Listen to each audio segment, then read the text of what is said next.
Welcome to the X Room podcast. My name is Maylee Nelson. Sean Finnegan again, and we have Woody Woodward. Hey, we're here. I'm so excited. The man. Yes, exactly. If you have a name like that, you have to be iconic, right? You better live up to it, yeah. Yeah. People expect that. We were just talking about the advantage of a name, like with Woody Woodward. It's like the coolest thing ever. It's weird because my real name is Steven, but I hate that name. So in the third grade, I gave myself the name Woody. Yeah. And I told my parents I was going to change it when I was 18, and my mom said, not until the day I die. So literally on her deathbed, all my paperwork's filled out. We'll submit that. Oh. Is there any Woody in your history? No, not at all. Like Woody, last name's Woodward, and so you get cut all the time and just calls Woody. And so, yeah, I just got cut. So it became Woody Woodward. And from that point on, I'm like, I'm never giving it up. Love it. Oh, I love it. And actually, so he comes to all of our events. He's an incredible speaker, incredible self-development, I would say, mentor and coach and business coach, right? But like we all have like a chance, like, Woody. Yeah. Every time he. Yeah, it's you feel guilty. Like I haven't done anything yet. I haven't earned the right yet. So now I got to live up to this. So no pressure. You earned the right in the third grade. Yeah. When you gave yourself that name. You know what? I'm going to live up to that name. That's what I want. Yeah, that's awesome. Oh my gosh. All right. So specifically to our audience, right? As an entrepreneur, you have been through some crazy, amazing tidal waves. So let's talk through maybe something like the lowest of low. Like, why did you become an entrepreneur? And then once you made that decision to be an entrepreneur, what happened? You don't choose to be an entrepreneur. It's thrust upon you, in my opinion. Okay. Because you wake up one day and you don't fit the norm. You fight for oxygen. You fight for life. And at that point, you know you cannot follow the 9-to-5 path, and you carve your own every day after that. That's great advice. That's so true. You cannot choose to be an entrepreneur. You can choose to be self-employed, but an entrepreneur is completely different than being self-employed. I can choose to buy a McDonald's franchise and be self-employed. Entrepreneurship says, I wake up with a burning desire in my heart to change the world, and no matter what's in front of me, I'll blow it out of the water. Otherwise, I'll quit or die. Oh, yes. And if you follow Woody, it's so fun to watch his journey, but you are the most, like, you never know what to get with Woody. I never know what I'm going to do next. Never, ever. Yeah. I mean, it's so fun to be around you because you're so spontaneous. Actually, I think you two would be like the best friends. I've already been. Yeah, like friends for life, man. Right. Yeah. Like the bros for sure. But so you obviously took that path. You've been carving for a long time. Let's talk through where the lowest of low was. Lowest of lows. There have been so many. Where do we start? So I dropped out of high school at 16. I was a millionaire at 26 and broke at 27. Made it back in 30s. Lost it again in my 40s. Made it back in my 50s. It just, to me, the money is irrelevant. If you've made it, you've lost it. You don't care about it anymore. It now becomes, what type of legacy do you want to leave? How do you want to change the lives of others? Because none of us, and I mean none of us, live in a vacuum. You can't get to where you are without someone else. So you take a 2x4, you put pressure on it, it breaks at 477 pounds of pressure.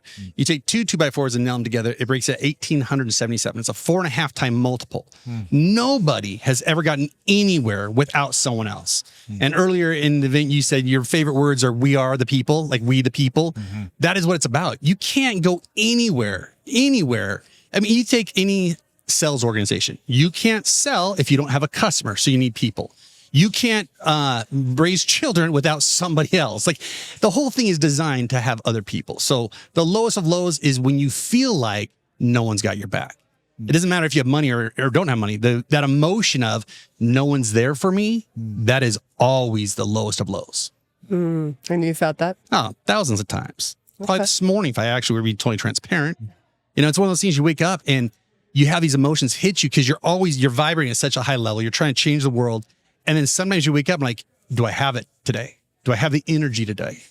Can I put on the hat? Like, I'll be totally transparent. I didn't know this was a network meeting today.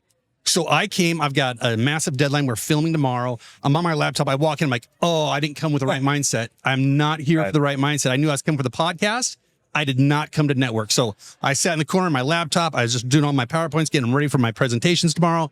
But I would have come differently had I known what I was walking into. Yeah. I love what you said about thinking about legacy. Like from my history, I went through the 2030s. I was just grinding. Yep. I have 3 little baby girls and I'm trying to just put food on the table and earn a living for them. Right. And I use a lot of times like, hey, I'm doing this for them. And eventually I'm going to spend time. And my whole perspective in the last literally few years has turned into, I have one daughter left at home. She's 19 and she's my best friend.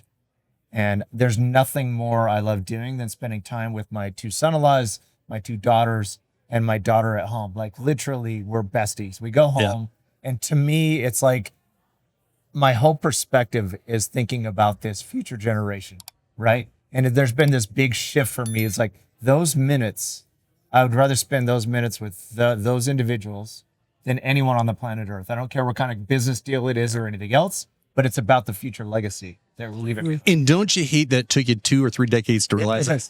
Like that's if anyone entrepreneur is literally watching this right now, the money will never fill the hole in your heart as much as the hug from someone you care about will. Amen to that. Yeah. Yeah. Oh, that's such good advice. And actually, that's an interesting thing. So my daughter is 17 and my son is 14. And it's so interesting because I was in this hustle, this grind mode when my daughter was 14, 15. And it was like those 2 years were just so trying. And she was the oldest, right? So she has to like deal with all of the trauma and, me being paralyzed and, the whole thing. And then now my son's 14 and she's pretty much now gone. Like I never see her. And now my son and I are best friends. We hike, we bike, we do everything together, kayaking. But I feel like I missed out on that with my daughter because I wasn't there and I will never, ever get that back. But you don't have to get it back. I literally believe there's no such thing as regrets. Sure. If you have a regret, that means you're living the past. So the past is irrelevant. You can't replicate it. But what you can do is, how do I want to live with her in her 20s, in her 30s, in her 40s, when she becomes a mother? And that's all that matters. The future, the past is irrelevant. But I'm stuck on this idea. You talked about the weakest, tiredest, exhausted moment. The day I had to go get food stamps. And I remember literally shaking at the table because I'm, proud American. I've worked my whole life. I've made money. I've lost money, but I made it back. And it was the whole, the .com bomb leveled us. We made it back. Then in 2008, we're in California. We had a mortgage company in 7 states. We'd done over $100 million in real estate transactions. And so here I was ready, like I'm killing it. And then the whole housing market crashes. Right. I had diversified, did all these things like we all try to do, but just that tidal wave it was a tsunami, wiped us out. And I remember being there in Riverside County, in the entire United States was the worst hit for during the housing market. And I remember sitting there and my hands are shaking on the desk. And this beautiful man reached across and grabbed my hand and said, "You're going to be okay. Like you paid taxes. This is a savings account you didn't know you had.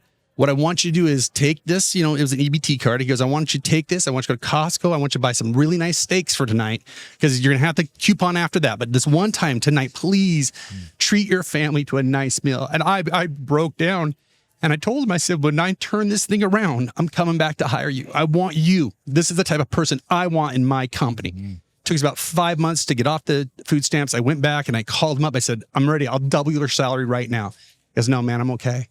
I said, "What do you mean?" I said, I'll triple your salary. Because I knew he couldn't make that much. I'm like, "I'll triple your salary." He goes, "No, man, I'm good. My job is to help people like you." And I just lost it again. I'm like, that type of kindness, that's his legacy. He has probably done that to thousands of people. He's having a greater impact than anything I've ever done in my life. And he just sits at the county office in Riverside County. I love that man.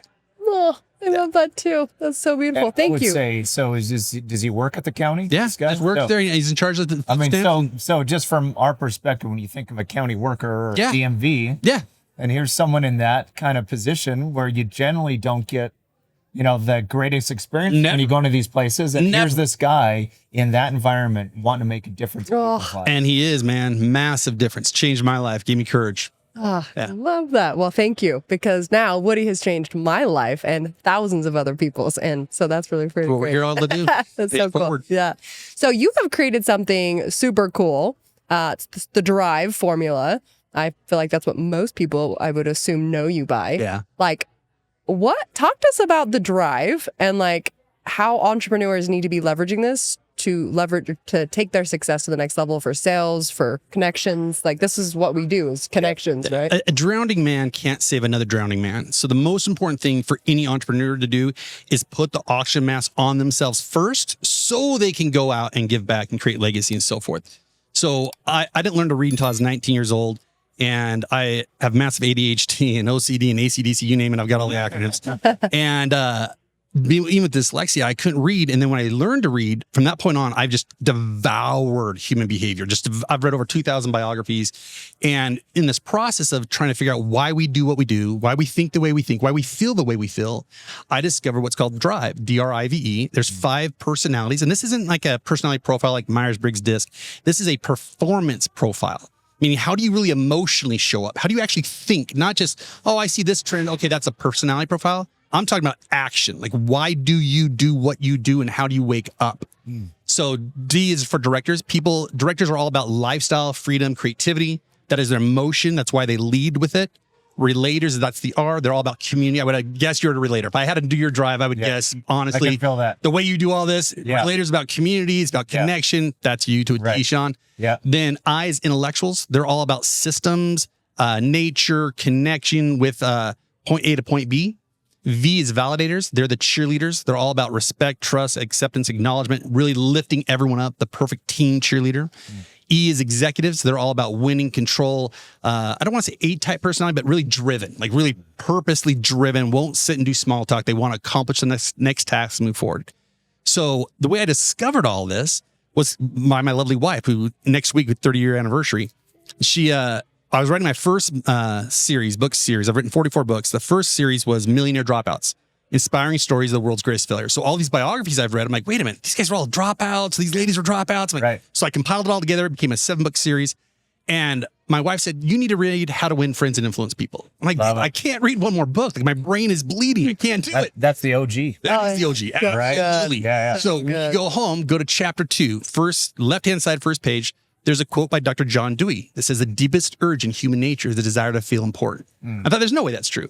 I'm going to go prove him wrong. Now, he's been dead for 56 years. So I'm going to go prove him wrong. In the process of interviewing thousands of people, proved it right.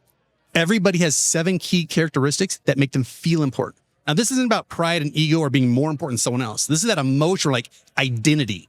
I feel important, which is neutral if I do this action, if I show up this way. Yeah. And so through that study and then through 20 years of research, brain scans, you name it, we discovered and we developed the D.R.I.V.E system to help companies, individuals, entrepreneurs know what moves them, and most importantly, learn how to do it internally, not externally.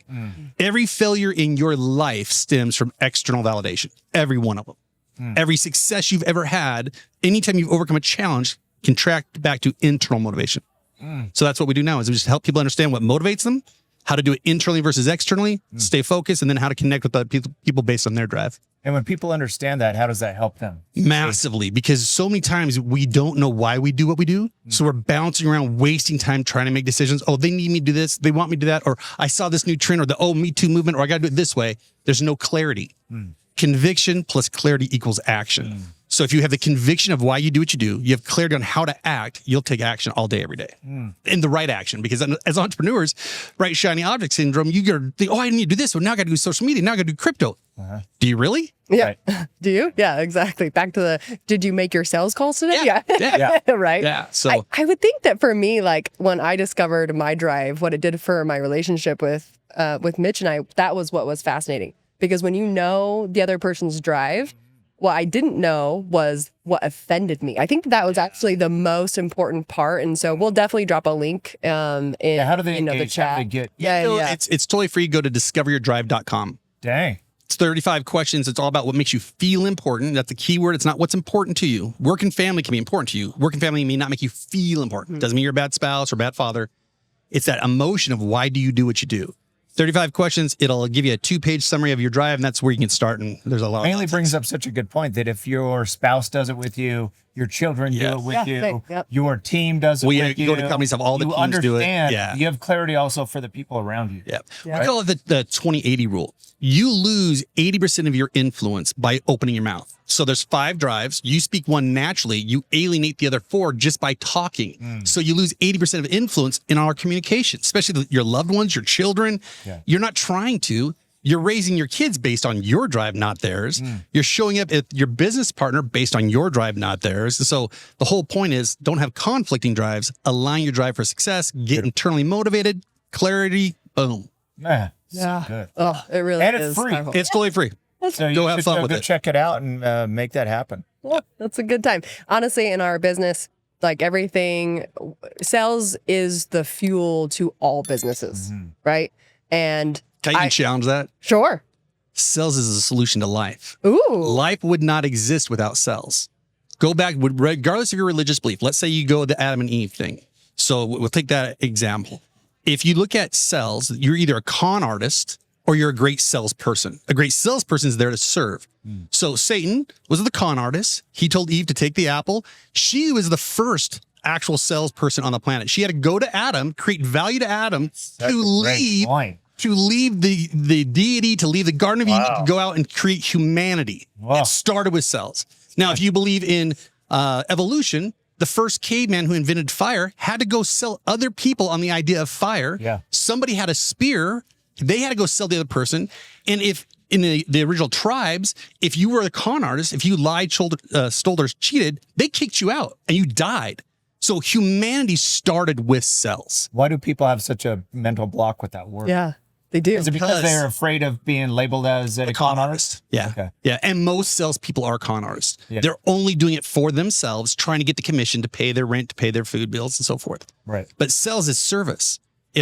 And I felt that even when I came here, everything you do is service based. Yeah. I sat there at the back and I was trying to focus on what I had to do, but you would talk and the way people came up and praised you, I thought, I need to know Sean. He's a servant leader. He's somebody totally different than I run into all the time. And so my hat's off to you, because without even knowing who you are, by your reputation, I know you serve. Yeah, That's it. People can feel that, right? And sometimes I'll take a meeting, I have no idea what the business connection is, and you're shocked. Yep. Because you're like, oh my gosh, this is such a good hand in glove fit. Right. We should be doing this together right? So Yeah. if you just lead with that first desire to serve, like you said, you're going to think great things happen. Here's why people can't do it. So there's 5 principles of drive. Principle 3 is what I'll always talk about. Subconsciously or consciously, you'll do anything within your belief system to defend and support your drive. So in short terms, we'll do anything to protect our identity. That's human nature. Yeah. So when people are in the sales cycle and they're externally motivated, they're looking outside themselves, they lead with commission breath. What's in it for me? So here you have X, a beautiful group. I guarantee you 9 out of 10 people in here are thinking, what do I get out of this? Sure. And only those who are internally motivated say, hey, my cup is full. I can give. Right. Even if they don't have the money, I can give because emotionally they're connected to who they are. They show up totally differently. The guy from iHub, the second he spoke, I'm like, I got to call him. Yeah. I want to go volunteer at iHub. Right. I don't even know what it is, but I want to go volunteer. Yeah, I love that. Yeah. And so you'll see that constantly. You see it all the time. And it's not hard. It's just shifting. It's like, if you look to your left, you can't look to your right. So just shift from the external to the internal, and the whole world opens up, and it's so much easier to get along with people. That is such good advice. We need about 24 more hours. I know. No. All right, that's all. It's like, come on. I nerd out on this. Yeah, dude, so do I love. Yeah. Yeah, it's like you've just got us, and like as we were going, I'm just entranced. I think I'm obsessed. I'm like a Woodward fan now. Yeah, I think I'm a Sean fan. I've always been a Millie fan. And I've loved Millie for years. It's So amazing. okay, here's the problem. My schedule is so packed. You know, it's like you have highs and lows. And right now, I've got deadlines galore. And I text you, I'm like, I'm only going to be able to make an hour. I can't. And then it's like, it's mainly, I canceled my other stuff. Like, I'll be all 2 hours. I didn't know what I was coming to. I only came because I walked in, I'm like, I'm not prepared for this. I'm not in the right headspace. Power of relationships. Mainly got you here. She got me here. Yeah. The only reason I came was Did not say no. Yeah. Because she's a great salesperson. No.